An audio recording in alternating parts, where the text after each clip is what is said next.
I pozivima ljudi, dobrodošli na Gaming HD. Danas ću vam pokazati kako napraviti intro za kao uvodni dio i kako ga spojiti sa videom. Odete u trgovina Play i kucate VIDEOSHOW. VIDEOSHOW. Evo ga, ovo je taj.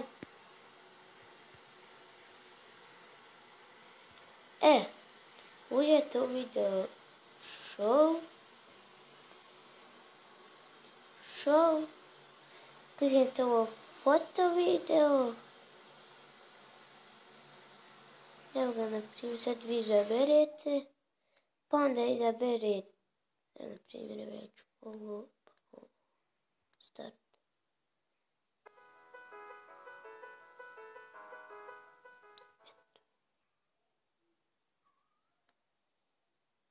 Evo koga traje, evo možete ovako. I ako hoćete da ga spojite sa videom, stavljate aplikaciju VIDEOTRIM. Samo kliknete, primjer, evo ovo i svoj video i kliknete na ovo. Ovo. Samo ta dva, samo, evo, ovo,